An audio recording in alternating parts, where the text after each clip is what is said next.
Hey everyone, this is Ashley Halliday-Schmant, the Director of the Northwest Michigan Coalition to End Homelessness. And today this training is really going to focus on what we're calling the diversion call framework. So really this training can be utilized primarily at the call center.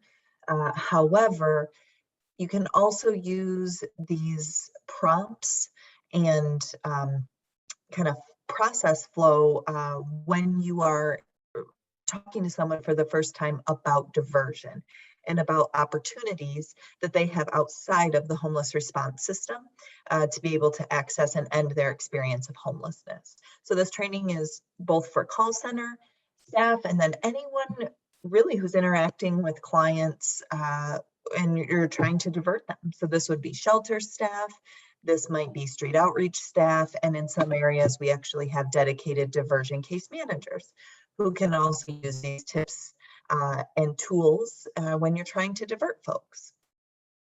So this toolbox or mapping is available on the website at endhomelessnessnmi.org under training, and then click on diversion. And we'll just get started. So in our first box here, and this is meant to go top to bottom, so start at the top. So first we're going to assess caller safety. So again, some of this is going to be referencing call center staff. So if you are not working at the call center, just take out the word caller, right? So first we want to make sure we're going to assess safety. So are you safe and able to answer questions right now? The reason that's really important is if someone's calling, you don't know where they are. You should actually start every call this way. So you don't know where they are and you aren't sure kind of what environment they're in. So you want to make sure they're safe. You can also ask things like, is someone with you right now who makes you feel unsafe? If they say yes, you might need to ask, do you need me to contact the police right now? Notice we're asking yes and no questions so that if someone else is around them, they don't have to get into detail about what's going on. They can just say, yes, the other person isn't hearing the rest of the conversation. And then you can also say, would it be easier to text or email me where they don't have to have a verbal conversation? So after we assess safety, we're going to, for this training purpose, assume that there were no safety issues and move on. If there were safety issues, you're going to do the protocol that your agency has developed for safety concerns. Okay, so in this case, we're going to pretend this caller is safe and that they are calling the call center or the homeless response system, hoping to get into a shelter. So we'll pretend that they ask, hey, are there any beds available at such and such shelter? What you're going to want to do next is start inquiring about things they've already tried. What have they thought about but haven't tried yet? And we're really leaving it open-ended. We're leaving it open-ended without, now we're getting away from the yes and no questions because we want to always be thinking about opportunities. Always want to be thinking about active listening and hearing opportunities in what people are saying, okay? Other questions you can ask here are, where did you stay last night? If they stayed with family or friends, how long were you there? Do you think it's possible to return there for a few days? A thing we would always want to be asking in diversion is, what would it take for you to be able to go back to X, Y, and Z place or go to a different place, right? I'm going to make sure we're trying to get people out of the system. Reasons they can't stay at a previous place. What's the main reason you had to leave? Notice here again, we're not asking, did you have to leave? We're assuming they had to, so why did you have to? Are there other reasons you can't stay there? Could you stay temporarily if we could help you and work alongside you to find a long-term solution? And what would it take for you to be able to stay there temporarily? So I just said that, but We always want to be thinking about opportunities that we can do to partner with the individual to help them stay out of the system longer, and ideally permanently. We're going to explore other options with the client. Do you have any other friends or relatives that might let you stay temporarily while we work on a permanent solution? Is there someone far away that might be able to let you stay with them if we can get you there? So that one is just opening up. It's almost like a don't forget to ask about this, because a lot of times people in this crisis situation, they're not thinking outside necessarily of the immediate crisis. So they might have a cousin in Pennsylvania that they can go stay with. They weren't thinking that. They were thinking, oh, there's no way I could get to Pennsylvania. Well, with the types of funding we have available, there might be a way to get a bus, train, plane, whatever, to that area if we know it's going to be safe and able to take on this person. So that would require more case management, contacting the people they're going to go stay with, making sure we're transferring the case properly, if there's support services that they might need in the area.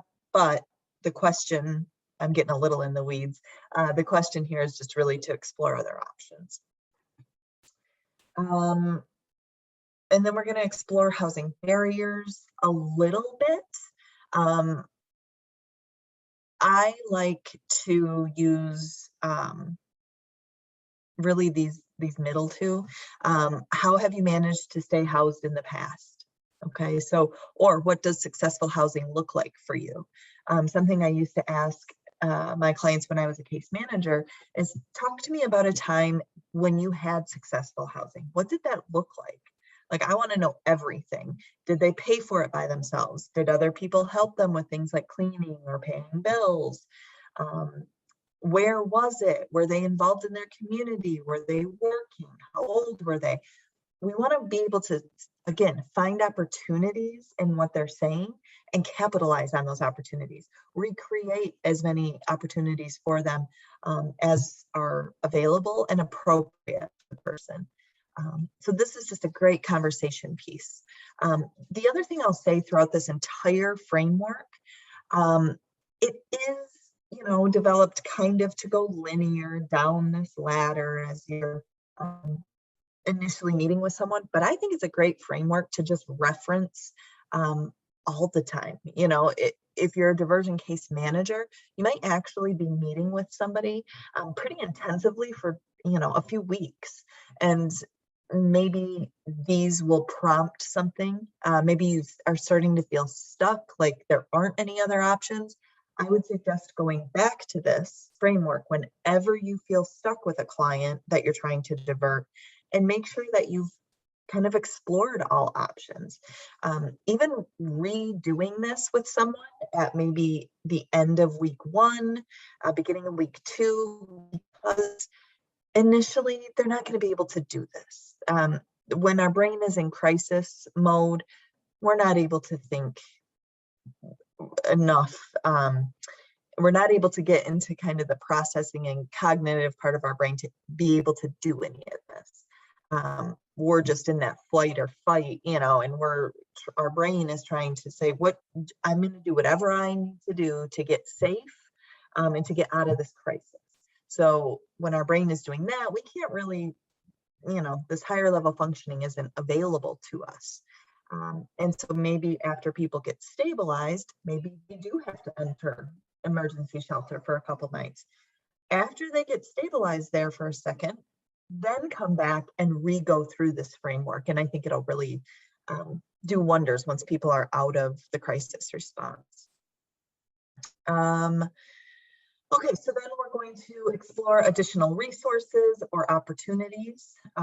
Do they have any income? And do they have past ability to earn income in the future? Do they have family or friends who can help them financially when they move into new housing? Are there other things you could do to earn money? People earn money in all sorts of ways. We know that from our honest monthly budget. And so is there any opportunity to be able to have income? And then we always want to make sure we are making housing the priority. If you are accepted into shelter, so this is going back again to if you were doing this with someone who is seeking shelter right then and there, we want to make sure that the expectation is that they are making permanent housing the priority. Okay, shelter is temporary and emergency, and it's just a stop along the way for some people in order to get back into permanent housing. If that's how we look at shelter, then this makes sense. If we look at shelter as a destination or a necessary part of the process for every person experiencing homelessness to obtain permanent housing, then we're thinking about it wrong, and this framework won't work. So we really need to think about it as emergency and very temporary, and with the goal being housing, housing, housing.